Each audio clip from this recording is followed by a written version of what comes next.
Hey guys, so here we are, week 2. In week 2, we're introduced to Esther. Esther is this lowly Jewish girl. She went and her uncle Mordecai is like, hey, they're calling a bunch of girls to the kingdom. The king is looking for a wife. And she goes in there, obviously anyone who is told, hey, pick up your stuff, go, they need a wife, they're not going to just get up and go. You can't just summon someone somewhere. But in that time, they were being summoned, and she went. And she was not only obedient to the kingdom for summoning her, but she was obedient to her uncle Mordecai, who was the head of her house at that time. And so she went over there and she gained favor. And what I love about that is that God presents this situation in chapter 1, and then we get to chapter 2, and he says, now this is what happens when you obey. She got her own quarters. She got her own women to wait on her hand and foot. I mean, she was lavished and she hadn't even been picked yet. It was this automatic favor, this unmerited favor that God had just graciously given her for her obedience. And that was the big thing in the time that we were starting out with just hearing the word from God, is that, I was at a point where I knew God had given me the gift of intercession. I knew that people had told me that, God had shown me that, he had shown me that I was a prayer warrior, but I was so busy wanting to do everything with my husband that it was like, well, unless my husband's going to do it with me, then it's just not worth doing. And I kept on trying to justify it like, well, God said this is what we need to be doing as a family. This is what he's about to do for us as a family. So let's go on ahead and pray as a family. And because, my husband was going through his own little things, our children are going through their things, I just didn't want to do anything. I didn't feel like I was capable of doing it on my own. And at one point the Lord said, you know what? You're going to continue to be miserable. You're going to continue to go through and to doubt yourself until you push everything aside and do what I'm asking you to do. Yes, I'm moving your entire family, but I'm trying to do something in you individually. I'm trying to show you some things individually about you. A lot of times we want to do everything together, but God is saying, even when I'm doing something with your entire family, there are individual things that I want to do in your life, individual things that I want to show you. And so I got to a point where I said, Lord, I'm just going to pray. And so I began to pray. I began to pray about our situation, pray about what God was doing in our lives, pray about what he wanted me to get out of it, what he wanted me to learn out of the whole situation. Because, transitioning can be difficult. It can be difficult because, there's mixed emotions. I mean, we lived in South Carolina in an area that we loved completely. We still love so much. We were going to a church that we completely loved. We were surrounded by people that we could literally see our children growing up with, that we could see us living around for years. We had already imagined buying our first house there. I mean, everything was going so well. And then as I began to pray, it seemed like things began to dismantle.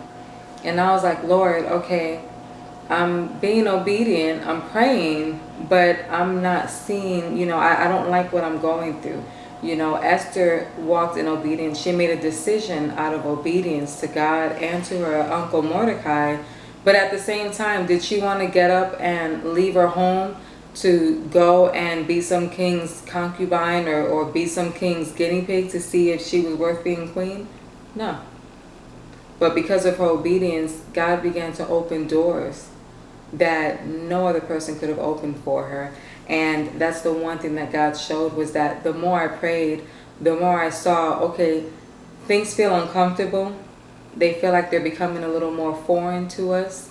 But at the same time, there's a peace that's building up. There's favor that's coming. There are phone calls coming in that we weren't expecting. And things began to come together, no matter how uncomfortable or worried we felt about certain things, or about leaving where we felt like was truly home for us. God was starting to build a peace within us that we couldn't explain. Doors began to open, connections began to be made for this transition that could have never been made without God. So, in essence, our obedience to saying, you know what, we don't like the sound of this, we don't like the sound of leaving an area that we love so much, but we know what it is to obey God and for God to keep us. When we made our transition from Florida to South Carolina, it was a really hard one because our entire families were and still are in South Carolina, in South Florida. And so when we made that decision, when we got to a point where we said, you know what, God, we don't understand it, we don't know what you're doing, but we know that this is what you're telling us, and yes, we're going to obey.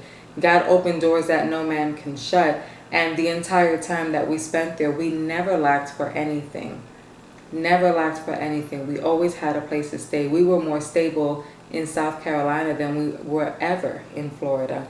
And so God had to remind us of those things. And in reminding us of those things, we got to a point where we said, okay, God, yes. And where I, for myself, said, okay, God, I'm going to trust you. I know you're telling me to stay in my lane. I know you're telling me not to sit here and grab the steering wheel and try to take control of this. And that's exactly what I'm going to do. I'm going to step aside. I'm going to trust you. And I'm going to begin to pray and tap into that prayer warrior that you've made me to be. Because quite honestly, that is the only way I'm going to get through this with a sound mind. So in this week, God takes the time to show us this is what happens when you obey. When you decide to give God a full yes, when you submit every worry, every doubt, every piece of confusion, and anything, when you submit it all to God and say, God, take it all, and just give him a simple yes. Yes, I'm going to do what you're asking me to do. I don't know where it's going to lead me. I don't know how it's going to end up, but I'm going to do it. God begins to just simply open doors. He begins to start blowing your mind. You begin to almost start unwrapping that box and allowing God to come out of this box that you've confined him in. And he begins to give you favor in the craziest places. So I pray that in this week you will just take the time to reflect on some things. Take the time to give God a yes, to submit everything to God. Everything to God. Throw it at his feet and do not pick it up again. And see what he begins to do in your life. Be blessed, everyone.